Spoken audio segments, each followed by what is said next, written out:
गुरु पूर्णिमा के रूप में ही मनाते हैं, गुरु डे के रूप में नहीं मनाते। मनुष्य जीवन में चलते चलते कितने रिलेशन बांध के चलता है, माता पिता, भाई बहन, पति पत्नी, सास ससुर, बच्चे, समाज के किसी न किसी के साथ हमारे क्या होते हैं, संबंध होते हैं। इन संबंधों में से पसार होते होते व्यक्ति का एक समय ऐसा आता है तो उसको लगता है कि नहीं, जीवन में हमें गुरु करना चाहिए। कहते गुरु बिना ज्ञान नहीं, गुरु बिना ज्ञान नहीं, गुरु बिना उद्धार नहीं, मतलब गति नहीं, सदगति नहीं, गुरु बिना मुक्ति नहीं, जीवन मुक्ति नहीं, है ना।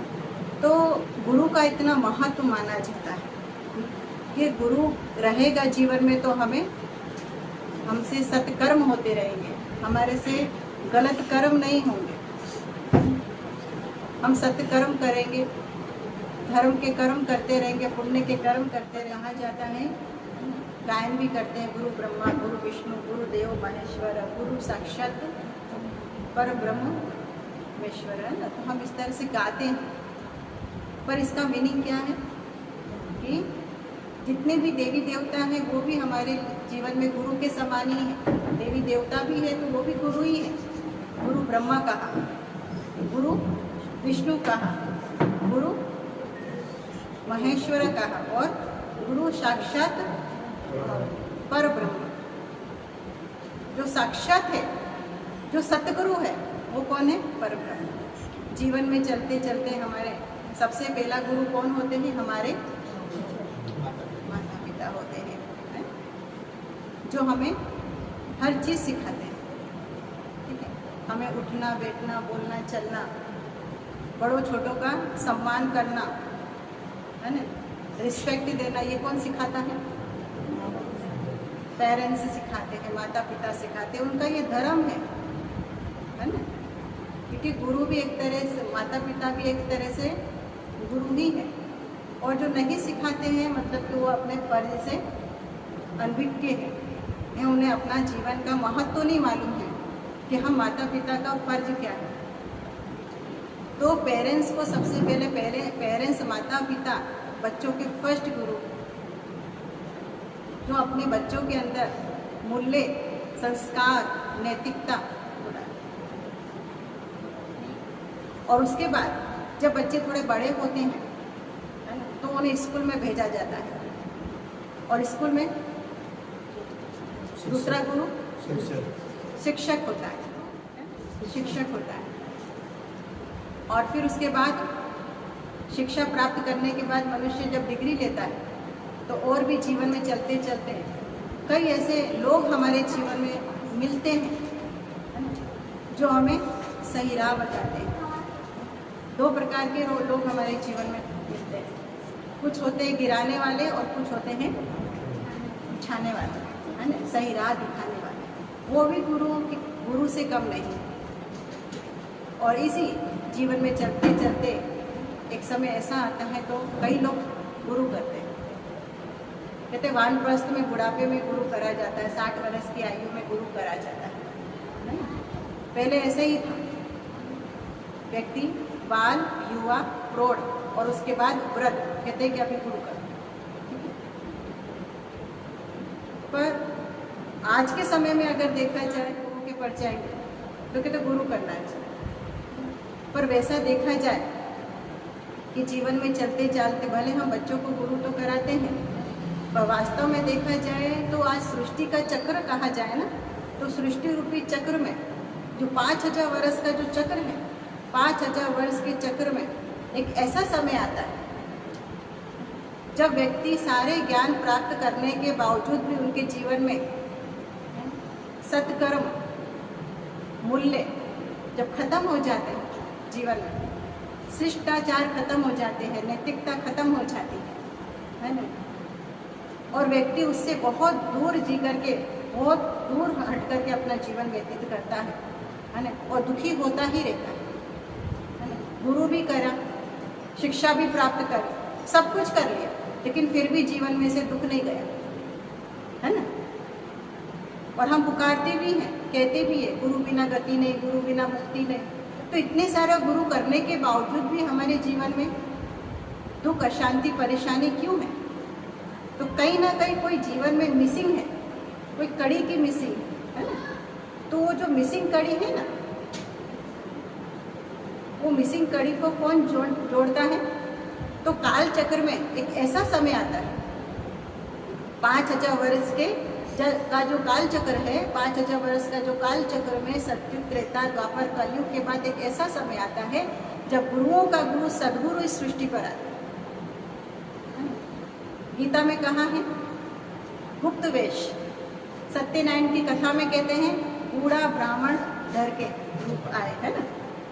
तो गुरु वो ज्योति स्वरूप एक साधारण मानव तन में आते हैं, जिनका नाम दादा लेखराज है। और उनके तन में जब परमात्मा स्वयं आते हैं भृगुची में, वो है सदगुरु, और वो उनका नाम रखते हैं ब्रह्मा, साकार पिताश्री ब्रह्मा। तो ब्रह्मा माँ, ये अलौकिक माँ होगी और माँ गुरु के समान होगी, ठीक है। तो एक गुरु हमारे लिए कौन हो जाते हैं? पिताश्री ब्रह्मा, है ना, सृष्टि के रचयिता, स्वयं निराकार ज्योति स्वरूप परमात्मा, जो अज्ञानता से हमें ज्ञान की ओर लेके जा रहे हैं, अंधकार से प्रकाश की ओर लेके जा रहे हैं, है ना। वो निराकार शिव पिता परमात्मा ब्रह्मा के तन में आकर के हमारी आत्मा की ज्योति जगाते हैं। हम जीवन में चलते चलते सब कुछ प्राप्त करते चलते हैं, धन दौलत, संबंध, प्रॉपर्टी, डिग्री, सब कुछ, लेकिन ये प्राप्त करते करते हमारे जीवन में क्या बढ़ता जाता है? गुरूर बढ़ता जाता है, अभिमान बढ़ता जाता है, अहंकार बढ़ता जाता है, नैतिकता, मूल्य खत्म होते जाते हैं। तो जब वो सच्चा गुरु मिलता है ना, निराकार शिव पिता परमात्मा ज्योति स्वरूप, जब वो गुरु हमें मिलता है ना, तो जीवन में से गुरूर खत्म हो जाता है, अहंकार खत्म हो जाता है। और वो कौन है? सच्चा गुरु। क्या कहते हैं? सच्चा गुरु। वो है सतगुरु, जो हमारे जीवन में से गुरूर खत्म कर देता है। गुरूर का अर्थ होता है अभिमान, बे अभिमान हमारा खत्म कर देता है। ज्ञान देता है, तुम आत्मा हो, तुम शरीर नहीं हो, शरीर नाशवंत है ना। ये सब जिसको देख रहे हो वो सब विनाशी है, कुछ भी है नहीं, वो ज्ञात है। तो हमारा देह अभिमान खत्म होता है, जीवन में से गुरूर खत्म होता है। और अगर ऐसे खत्म नहीं करते तो उसको दूसरे तरीके से हमारे जीवन में वो गुरूर खत्म कराता है ना। जिसका हम अभिमान लेकर के चलते हैं, उन्हीं के द्वारा पेपर आते हैं, है ना। पेपर का अर्थ होता है दुख आते हैं, जिनको हम अपना समझते हैं, जिनके बिगर हम रह नहीं सकते, है ना, उनके द्वारा पेपर आते, परीक्षा आती, दुख आते हैं, परेशानियां आती, तब जाकर के वो देह अभिमान के जो संबंध होते हैं ना, देह के संबंध, उनके साथ का लगाव खत्म होता है और हमारा झुकाव वो सद्गुरु की ओर से है। कि सच्चा सद्गुरु कौन है? तो जीवन में जो गुरूर को खत्म कर दे वो है गुरु। Friends day, father day, mother day हम गिफ्ट देते हैं, लेकिन एक गुरु पूर्णिमा है, उस दिन हम क्या करते हैं? गिफ्ट देते हैं। तो क्या करते हैं? क्या देते हैं? दक्षिणा देते हैं, है ना। गुरु पूर्णिमा के दिन गुरु को दक्षिणा दिया जाता है ना? तो गुरु और शिष्य की कहानी आप लोगों ने सुनी होगी।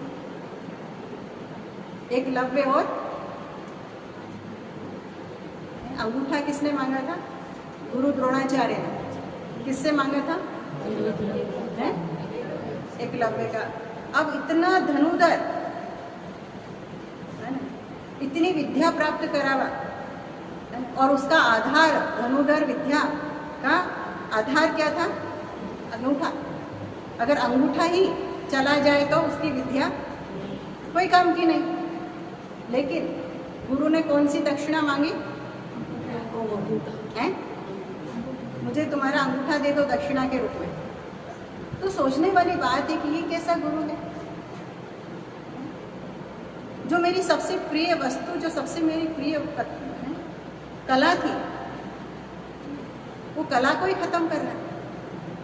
जिस गुरु को मैंने उनके द्वारा ने उनकी मूर्ति को स्थापित करके उनकी मूर्ति को प्रेरणा रूप लेकर के उन्होंने वो विद्या प्राप्त करी थी, है ना। और जब साक्षात वो गुरु आते हैं तो कहता है कि मुझे तुम्हारा अंगूठा चाहिए, क्योंकि तुमने मेरी मूर्ति से ही ये विद्या सीखी है ना, तो तुम्हें दक्षिणा देनी पड़ेगी। तो अंगूठा मांगते, और वो गुरु के प्रति इतना आदर सत्कार होता है, और वो क्या कर देते हैं, अंगूठा दे ही देते। मतलब कि अगर सच्चा गुरु है ना, सच्चा शिष्य है, गुरु के प्रति आदर है, सत्कार है, भाव है ना, तो वो संशय नहीं करता, वो विचारेगा नहीं गुरु ने दक्षिणा मांगी मतलब देना है।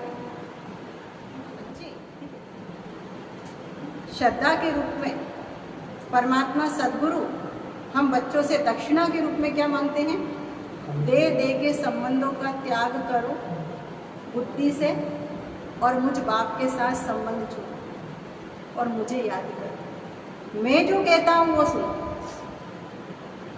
मैं जो कहता हूँ वो सुनो। ये संसार सब विनाश होने वाला है, कुछ भी रहना नहीं है। मरने के बाद जिसको आप अपना समझ रहे हो, एक तिनका भी साथ में आने वाला नहीं है। आऊँगा तो अभी भी मैं ही हूँ और मरने के बाद भी मैं ही हूँगा। तो दे सकते हो ये दे सकते। परिवार में रहते हुए, परिवारों के संबंधों को निभाते हुए, सब कुछ करते हुए, है ना, 24 घंटे में से क्या मांगता है भगवान हमसे, दक्षिणा के रूप में थाएं बनी हुई है ना गुरु के लिए। ऐसे गुरु होकर के गए हैं जिन्होंने, और उनका जीवन पार हुआ भी है। ऐसी कितनी सारी कथाएं हैं। एक गोरखनाथ की कथा है, आपने सुना होगा। जो गोरखनाथ थे वो जाते हैं भिक्षा लेने के लिए अपने गुरु के लिए। गुरु जी कहते हैं कि जाओ भिक्षा लेकर के आओ। तो भिक्षा लेने जाते हैं गोरखनाथ। तो एक माता के घर पे जाकर के उनके वो माता बड़े बनाती, तो बड़े लेकर के जाते हैं। बड़े लेके जाते हैं तो वो गोरखनाथ जी के जो गुरु होते हैं ना, उनको वो बड़े बहुत अच्छे लगते हैं, और कहते हैं कि अभी ऐसे बड़े आप जहाँ से लेके आए हो ना, तो और लेकर के आओ, उसी बहन के माता के घर से फिर से और बड़े लेके आओ, मुझे खाने हैं। तो गोरखनाथ जाते हैं उसी माता के पास, कहते हैं मेरे गुरु को आपके बड़े बहुत पसंद आए हैं, थोड़े और बना करके दो। अब वो माता कहते हैं अच्छा, वो आपके गुरु हैं, आपकी इतनी श्रद्धा है कि आपके गुरु ने कहा और मांगने आया, दान लेने आए? बोले हाँ। तो बोलते अच्छा ठीक है, तो अगर मैं आपको वड़े बना के दूंगी तो इसके बदले तुम मुझे क्या दो? तो माता परीक्षा लेती है कि देखती है उसके गुरु के अंदर कितनी ताकत है, तो उसकी परीक्षा लेती है गोरखनाथ। तो बोले तुम मुझे क्या दे सकते हो? बोले कि हे माता तुम जो मांगो। तो बोले मुझे तुम्हारी आंखें चाहिए। बड़े के रूप में क्या चाहिए? बड़े के बदले मुझे तुम्हारी आंखें चाहिए, क्या तुम दे सकते हो? बोले हाँ मैं दे सकता हूँ। तो वो आंखें निकाल के दे देते हैं, कोई चिंता फिक्र नहीं, गुरु के लिए मुझे ये करना। जब गुरु को मालूम पड़ता है कि मेरे शिष्य ने मेरे लिए अपनी आंख का दान करके आया है ना, तो गुरु अपने प्रताप से अपने शिष्य की फिर से आंखें वापस करते। उसी अनुसार निराकार शिव पिता परमात्मा भी जब कड़ी काट की कड़ियुग के समय में, जब हम भी अंधकार में होते हैं ना, अज्ञानता के अंधकार में होते हैं, तो ज्ञान का तीसरा नेत्र परमात्मा हमें देते हैं, वो है सद्गुरु। ज्ञान का तीसरा नेत्र देते हैं, और इस तीसरे नेत्र से हमें ये दुनिया दिखाती है कि देखो ये दुनिया कैसी है ना। और जब वो ज्ञान का तीसरा नेत्र प्राप्त करके जब हम दुनिया देखते हैं ना, तो मालूम पड़ता है दुनिया तो क्या है, कोई काम की ही नहीं। सच्चा जीवन का सारा सहारा तो एक मेरा सद्गुरु ही है ना। और इसी की यादगार में महाभारत में अर्जुन को श्री कृष्ण ने वही ज्ञान दिया था, आत्मज्ञान दिया था कि जिसके भाव में, जिसके मोह में तुम फंस रहे हो, वो सब मरे पड़े। तुम नहीं मारोगे तो तुम मरे ही पड़े। तो परमात्मा हमें यही कहते कि जीते जी इन सबको मारो, मोह को खत्म करो और मेरे साथ मोह को बढ़ाओ, तो तुम कुछ प्राप्त कर पाओगे, नहीं तो कुछ भी प्राप्त नहीं कर सकते हो। चाहे तुम कितने भी गुरु कर लो, कितने भी गुरुओं के आगे माथे टेक लो, ठिप्पर घिस लो, कुछ मिलने वाला नहीं है। जब तक ये 5000 वर्ष के चक्र में जब निराकार शिव पिता परमात्मा स्वयं इस सृष्टि पर आकर के हमें सच्चा सच्चा ज्ञान देते हैं, और वो ज्ञान लेकर के परमात्मा निराकार शिव के साथ संबंध जोड़ करके जब हम अपने जीवन को साकार नहीं बना पाते हैं, तो हमारे जीवन में क्या आ जाता है? पश्चाताप। तो हमें गुरु पूर्णिमा के दिन सबसे बड़ा दक्षिणा के रूप में क्या दान करना है? भगवान क्या मांगता है? हमारे अंदर की कमियां मांगता है, जिसको बोलते हैं ड्रॉबैक, कमी, जो मुझे भगवान तक पहुंचने नहीं दे रही है, जो मुझे भगवान तक पहुंचने नहीं दे रही है, मुझे जो सत्कर्म करने नहीं दे रही है, मुझे जो सत्संग करने नहीं दे रही है, जो मुझे उसके महावाक्य सुनने नहीं दे रही, वो क्या है? कमी, वो है कमजोरी। तो उसका दान देना है, वो है कमी कमजोरियों का दान। जहाँ उसका दान देते हैं ना, तो धीरे धीरे हमारे जीवन में से बहुत सारी कमजोरियाँ निकलती जाती हैं और जीवन में प्रकाश आने लगता है, क्योंकि गुरु हमारे ऊपर क्या वर्षा करता है? ज्ञान की वर्षा करता है। मुरली क्या है? परमात्मा के ज्ञान की वर्षा।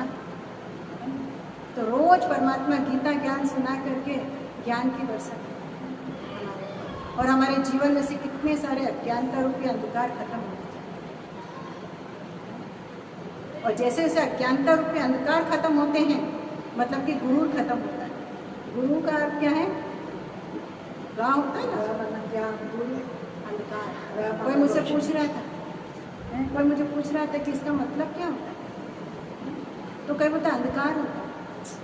तो सही बात है, जब हम सतगुरु से मिलते हैं तो रूह आत्मा का ज्ञान मिलता है उस गुरु से, तो गुरूर खत्म हो जाता है। गुरु है सच्चा सतगुरु है ना। जब सच्चा सतगुरु मिला तो रूह अंधकार खत्म हुआ, रूह को परमात्मा का ज्ञान प्राप्त हुआ, है ना, और गुरूर खत्म, दे अभिमान खत्म। रोज सत्संग करते करते हमारे जीवन में अज्ञानता का अंधकार खत्म होता जाता है, ज्ञान की रोशनी आती जाती है, आत्मा उसके साथ जुड़ने लगती है, तपने लगती है, विकर्मों को दग्ध करने लगती है। तो इसी तरह से इसलिए विश्वविद्यालय में, वैसे तो दुनिया में लोग गुरु पूर्णिमा मनाते हैं, और हम क्या मनाते हैं? हम गुरु पूर्णिमा नहीं मनाते, हम क्या मनाते हैं? हम सदगुरु पूर्णिमा बनाते हैं। क्या बोलते हैं? सदगुरु पूर्णिमा। पूर्णिमा बोलते हैं ना, जो पूर्णत्व की ओर लेके जाए, हमें संपूर्णता की ओर लेके जाए। आज मनुष्य का जीवन अंधकार की ओर है, अधूरा है, पूरा नहीं है। अगर पूरा जीवन अगर पूरा होता है तो जीवन में सुख शांति समृद्धि होती, जीवन में आनंद होता, चैन होता है, बेचैन नहीं होते, दुखी नहीं होते, अशांत नहीं होते, परेशान नहीं होते। मतलब हमारा जीवन अधूरा है, सब कुछ है जीवन में, संबंध है, धन है, दौलत है, प्रॉपर्टी है, सब कुछ है, पोस्ट है, पोजीशन है, सब कुछ है, लेकिन फिर भी जीवन क्या है? अधूरा है। तो उस अधूरे जीवन को पूरा कौन करता है? वो सतगुरु करता है। वो सतगुरु करता है। जब वो हमारे जीवन में आता है तो हमारा जीवन पूरा होता है। इसलिए गुरु पूर्णिमा आत्मा को वो पूर्णत्व की ओर लेके जाता है। 15 दिन अंधकार, 15 दिन के बाद क्या आती है? पूर्णिमा आती है। तो ये हमारी यादगार कि संगम युग में, अभी कौन सा समय चल रहा है? संगम युग का समय चल रहा है। 100 वर्ष का संगम युग है। और 100 वर्ष के संगम युग में जो निराकार शिव परम पिता परमात्मा जो इस सृष्टि पर आकर के वो सद्गुरु इस सृष्टि पर साकार माध्यम तन के द्वारा हमें जो ज्ञान प्राप्त करके हमारे जीवन को पुण्यत्व की ओर लेके जा रहे हैं, संपूर्णता की ओर लेके जा रहे हैं। हमारा जीवन जो संपूर्ण है वो कौन सा है?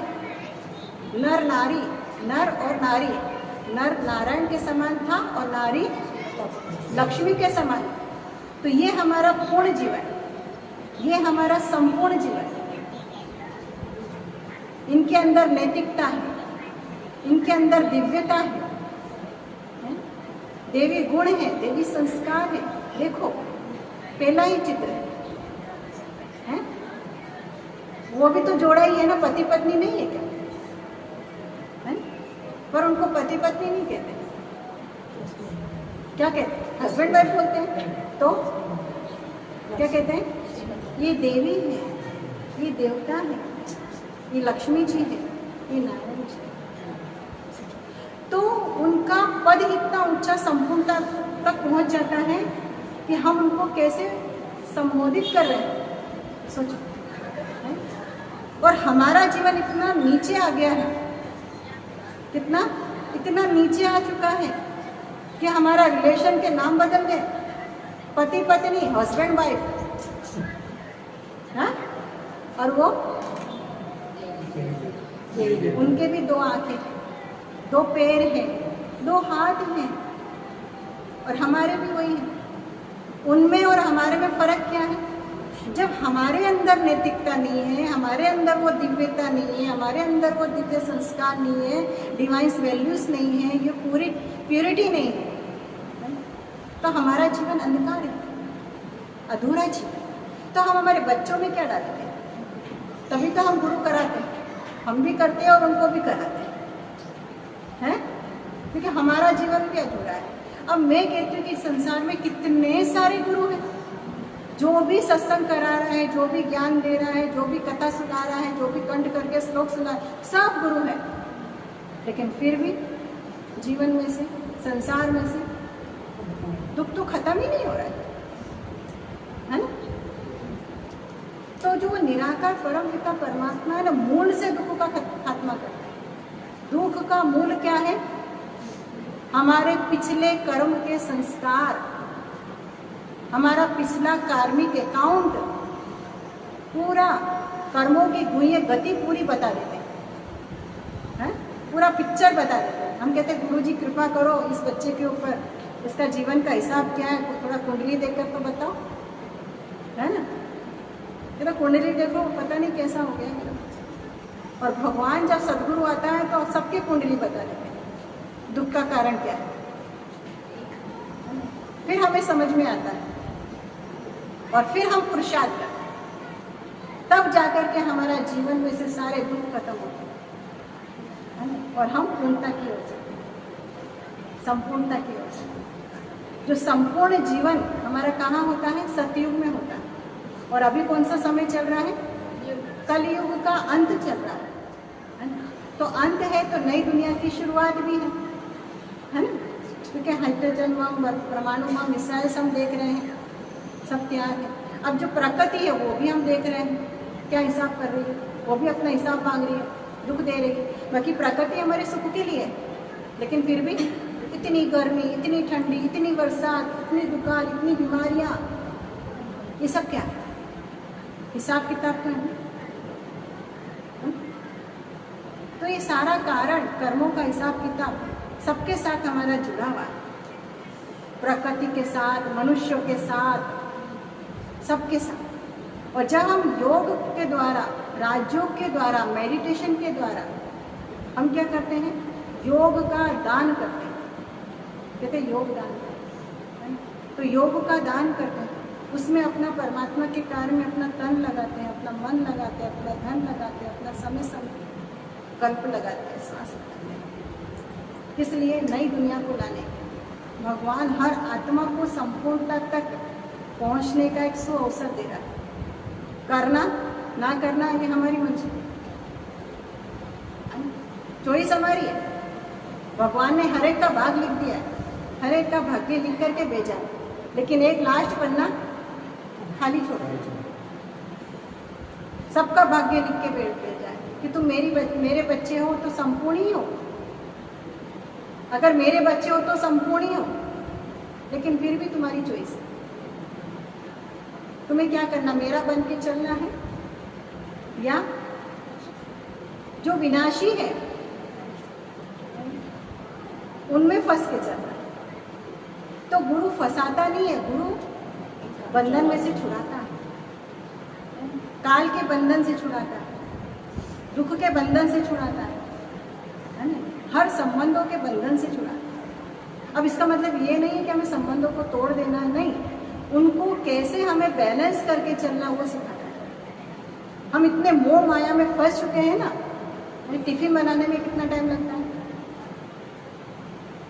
भोजन बनाने में कितना टाइम लगता है, घर का काम कितना टाइम लगता है, टाइम लगता है क्या? नहीं लगता। अगर हम चाहे तो कर सकते हैं। आप अपना टिफिन बना दो, बच्चों का टिफिन बना दो, वो अपना टिफिन लेके उनका टाइम होगा तो वो स्कूल चले जाएंगे, आप अपनी पढ़ाई कर लो। लेकिन हम इतने मोह के जाल में नहीं, जब तक मेरे बच्चे के हाथ में नहीं दे दूँ, जब तक मैं उसको खिला नहीं दूँ, जब तक मैं उसको छोड़ नहीं दूँ, जब तक मैं उसे आंखों से देख नहीं लूँ, ये सब क्या है? कितने समझदार है ना। अब भगवान ने ऐसा तो नहीं कहा कि बच्चों को नहीं पालो, उनके लिए भोजन नहीं बनाओ, उनके लिए नाश्ता नहीं बनाओ, उनके कपड़े नहीं धो, घर का काम नहीं करो, ऐसा तो नहीं करना। तो जो हम एक्स्ट्रा करते हैं ना, वो सब क्या है? माया है। उसका त्याग करना है, उसका दान करना, उसकी दक्षिणा देना है। आज के दिन अगर उसके ऊपर विश्वास है तो उस चीज की दक्षिणा देना है। वो क्या है? छीणता है। दक्ष छीण का अर्थ होता है ड्रॉबैक, छीण का अर्थ होता है कमी, छीण का अर्थ होता है कमजोरी। ये वो कमजोरी है जो हमें आगे नहीं बढ़ने देती। तो वो दक्ष दान कर दो, उस कमी का दान कर दो, इसलिए दक्षिणा करना। भाई लोग 10 बजे नौकरी पे जाते हैं, बच्चे 7 बजे स्कूल जाते हैं, हमारी क्लास 7 बजे शुरू होती है, भगवान की क्लास, सदगुरु की क्लास 7 बजे शुरू होती है। और बाबा ने मेडिटेशन का टाइम कौन सा दिया? 4:45 से 4:45 बजे उठो। अब 4:45 से 4:45 बजे हम उठें, नहा धो करके तैयार हो जाए, बच्चे के लिए टिफिन तैयार कर दें, पति के लिए टिफिन तैयार कर दें, कितना टाइम बचा? 4:45 से 4:45, 5:45 से 6:45, 6:45, आराम से क्लास में पहुंच सकते हैं, कर सकते हैं। पर आलस, वो तो माया है ही, और दूसरे अंदर की भी माया है, अंदर की भी जो हमारी कमी है, हमारी जो कमजोरी है ना। हमारी पूरी साइकिल हमने क्या कर दी? उल्टी कर दी। सोने की जगह जगते, जगते की जगह सोते। रात को हम कितने बजे सोते हैं? अब हमारा देर से सोने का कारण क्या है? वही मोह माया। क्या करूं? बच्चे नहीं सोते हैं, क्या करूं? पति नहीं आते हैं, तो वो अपने टाइम पे आएंगे, आप भोजन बना के रखो। अभी तो ऐसे बर्तन आ गए हैं ना कि गरम बना के रखो तो गरम ही रहेंगे, है ना। होते हैं ना ऐसे बर्तन, तो अगर आपको गरम खिलाना है तो गरम बना के रखो, वो बना आएंगे, खा लेंगे, आप अपना करके आराम करो। पर नहीं होता है, क्या करें? वो 12 बजे सोते तो मेरे को 1 बजे सोना है, तो फिर सुबह आंखें कैसे खुली? तो साइकिल कौन खराब करे? आप करेंगे तो बच्चे भी करेंगे। अगर पति का काम का हिसाब किताब है तो पति भी 10 बजे घर में आ जाएगा। चलो खुद का बिजनेस है, दुकान है, कुछ है, तो चलो मान लेते 10 से 10:30, 11 मान लिया, तो आराम से 10 से 11 बजे के बीच में भी आराम से हम रेस्ट कर सकते हैं। लेकिन जो एक्स्ट्रा समय होता है ना, पूरी साइकिल खराब है। तो इस साइकिल को ठीक करना ही दक्षिणा है। अपने जीवन की साइकिल को ठीक करना ही दक्षिणा है, गुरु दक्षिणा।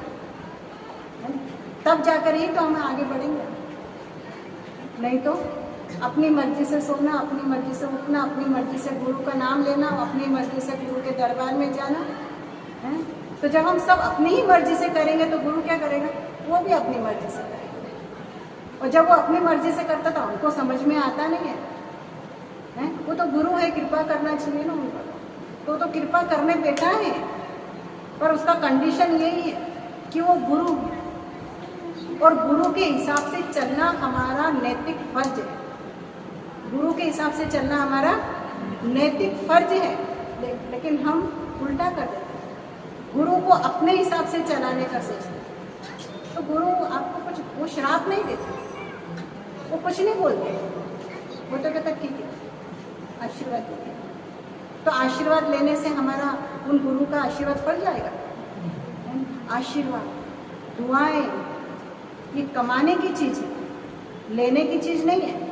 जैसे धन को कमाया जाता है ना, उसी अनुसार दुआओं को भी कमाया जाता है। और दुआओं को कमाने के लिए मेहनत करनी है। कौन सी मेहनत? वही मेहनत समय की बचत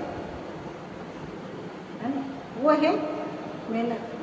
जब हम गुरु की श्रीमत पर चलते हैं ना, मेहनत करते हैं, तो दुआएं मिलती हैं। ईश्वर की दुआ मिलती है, ब्राह्मण परिवार की दुआ मिलती है, सबकी दुआएं मिलती है। सबसे पहले हमारे को खुद की दुआएं मिलती है। और ये दुआएं ही हमें विघ्नों से पार लगाने वाली, जो अभी जो समय चल रहा है ना, अभी जो समय कंडीशन चल रही है दुनिया में, जो भी तकलीफें चल रही है, उन सब से पार करने का एक ही उपाय है। अगर दुआओं का खाता जमा है, दुआओं की पूंजी जमा है, तो हम हर विघ्न से पार हो जाएंगे। और अगर वो नहीं है ना, तो आप कितना भी माथा टेक लो, कितना भी चढ़ावा चढ़ा लो, कितनी भी मन्नतें मान लो, कितने भी नारियल फोड़ लो, ऐसे दुआ नहीं। आपको खुद मेहनत करनी है। जो कुदरती साइकिल बनी हुई है, उस साइकिल में आपको सेट होना है। जो कुदरती साइकिल में जो समय चल रहा है, उस समय के अनुसार आपको उस समय से चलना है, ना कि मुझे समय को चलाना है। क्योंकि समय किसी के अनुसार चलता नहीं है। तो परमात्मा सन 1937 से सद्गुरु बन करके हमें यही शिक्षा दे रहे हैं। वो हम आत्माओं के परम पिता भी हैं, वो हम आत्माओं के परम शिक्षक भी हैं, वो हम आत्माओं के परम सद्गुरु भी हैं। और वही बताया सन 1937 से लेकर के अभी जो महाशिवरात्रि मनाई थी, कौन सी मनाई? कितने बरस हो गए हैं? 87 ईयर्स हो गए। अब 100 में से 87 माइनस करो, 100 में से 87 माइनस करो, कितना? ठीक है। अभी जो हमारा परमात्मा का जो कार्य चल रहा है ना, संगम युग का, संगम मतलब कि आत्मा और परमात्मा का कार्य चल रहा है। निराकार शिव पिता परमात्मा ज्योति स्वरूप सद्गुरु आकर के आत्माओं को जो पूर्णता की ओर ले जाने का पुरुषार्थ कर रहे हैं, वो कार्य 87 ईयर्स हो गए चलते। अभी वो पूर्णता की ओर है, समय पूर्णता की ओर है, समाप्ति की ओर है। अगर हम नहीं करेंगे ना, तो हमारे कारण समय नहीं रुकेगा, हमारे कारण भगवान का कार्य नहीं रुकेगा। जो करने वाले वो करते जा रहे हैं, आते जा रहे हैं, बनते जा रहे हैं, है ना। आप नहीं करेंगे तो दूसरा आगे करेंगे। तो दूसरा करे तो हमको अगर ज्ञान मिला है तो क्यों ना हम कर लें।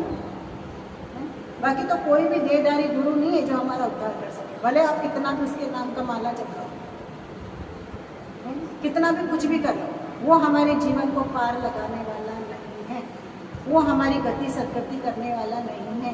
किसी भी देहधारी गुरु के लिए नहीं कहा। हाँ, आप उसका रिस्पेक्ट करो, मान करो, सम्मान दो, वो वस्तु अलग है, लेकिन मेरे जीवन की गति सदगति करने वाला, मेरे को जीवन मुक्ति देने वाला, वो एक निराकार शिव पिता परमात्मा है, जो इस सृष्टि पर आकर के हम मनुष्य आत्माओं की आत्मा की ज्योति जगाते, ज्ञान का तीसरा नेत्र खोलते। तो अभी भी हम अज्ञानता से जाग करके अपनी आत्मा की कमाई, अपनी आत्मा की पुण्य की पूंजी जमा करें, क्योंकि परीक्षाएं तो बहुत सारी होने वाली, प्रकृति के द्वारा परीक्षा, आत्माओं के द्वारा परीक्षा। अभी कोरोना काल आया, इतने सारी होलसेल जो मौत हुई है, उन सभी को शरीर मिल गया है, जिन्होंने शरीर छोड़ा मिल गया। कितनी इच्छाएं उनके अंदर दबी हो और उन इच्छाओं को लेकर के वो आत्माएं शरीर छोड़ी, तो उसको किसका आधार लेगी, किसका आधार लेगी? चलते चलते अगर हमारे विचार ठीक नहीं होंगे, अगर हमारे तनाव वाले विचार हैं, टेंशन वाले, डिप्रेशन वाले विचार हैं, हमारे विचार हल्के प्रकार के, असर क्या करोगे?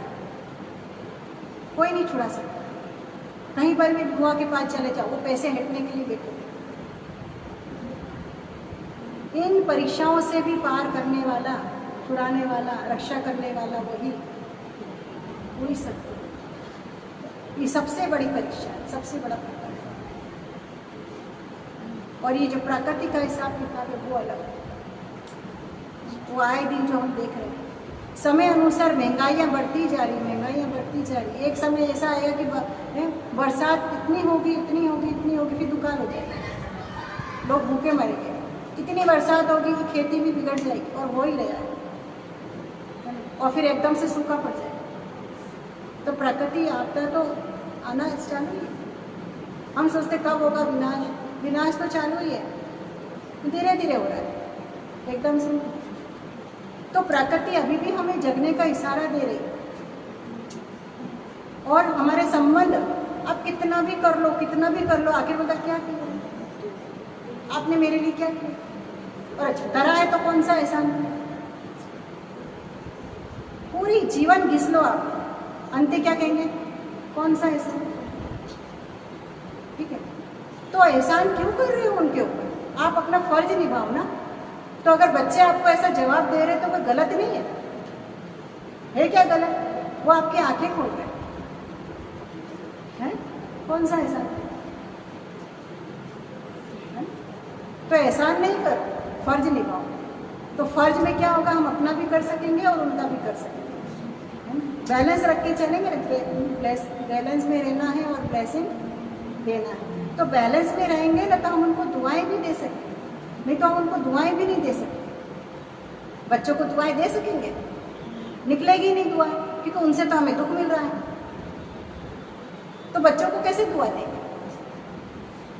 क्योंकि हम ही बैलेंस में नहीं चलते। तो ये पेपर संसार में आने वाला है, और परमात्मा रोज मुरली में यही इशारा कर रहे हैं कि अब जाओ, अब जाओ। तो आज के गुरु पूर्णिमा के दिन हमें क्या करना है? अंधकार से प्रकाश की ओर जाना है ना? कितने सारे अंधकार को लेकर के चल रहे हैं, कितने सारे गलत फहमी को लेकर के चल रहे हैं, कितनी सारी कमियों को लेकर के चल रहे हैं। उन सारी कमियों का क्या करना है? दक्षिणा देना। ये गुरु हमसे यही दक्षिणा मांगता है, दे सकते हैं, है इतनी ताकत, तो ये आपके लिए गुरु पूर्णिमा पूर्ण है। नहीं तो फिर आते साल फिर आएगी, फिर आएगी। फिर एक समय ऐसा आएगा कि गुरु पूर्णिमा आएगी पर आप यहाँ नहीं आ पाओगे। गुरु पूर्णिमा आएगी लेकिन आप गुरु के दर पे नहीं जा पाओगे। एक समय ऐसा तो क्यों ना हम अभी से चाट जाए, और भगवान जो बैलेंस में रख के अपने जीवन को जीना सिखा रहे हैं वैसा जी। तो ऐसा दान कौन कौन कर सकता है बताओ? कर सकते हैं। भगवान की श्रीमत जागती ज्योत बन करके हमें तपस्या करनी है, जगना है 4:45 से 4:45। उसके बाद अपना कारोबार बैलेंस में रख करके, और फिर उसके बाद अपनी आत्मा की कमाई करने के लिए 7 से 8, वो ज़्यादा टाइम नहीं होता है, 7 से 8। अब 7 से 8 आप करके आप घर जाओगे ना, अब घर जाके आप बना के आए, थोड़ा बहुत होगा तो पति का टिफिन तैयार कर दो।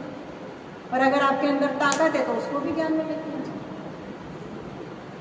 नहीं हो सकता है, उसको भी ज्ञान में, अगर आपके अंदर ताकत, क्योंकि माता भी तो गुरु है ना, तो बनो उसका गुरु। बनो दो एक दूसरे का भी, तो उसको भी लेकर के आओ। आप घर का काम करते हो, उसको टाइम पर उठा दो, भाई आप चलो मैं आई, दोनों जने आ जाओ। तो ये है अपने जीवन को साकार करना, अपने जीवन को सार्थक करना। मानव जीवन मिला है जीवन पूरा करने के लिए नहीं, मानव जीवन पूरा करने के लिए नहीं है, पर मानव जीवन में अपने आत्मा को संपूर्णता की ओर लेके जाने के लिए, ना कि बस जी करके पूरा करके। तो हम बड़े भाग्यशाली हैं, आप सब बड़े भाग्यशाली हैं कि लोगों करता आपको निराकार शिव पिता परमात्मा जो सच्चा सद्गुरु है उसका सत्य ज्ञान प्राप्त है। क्योंकि आज से ही संकल्प करें कि आज से ही सच्चे गुरु पूर्णिमा में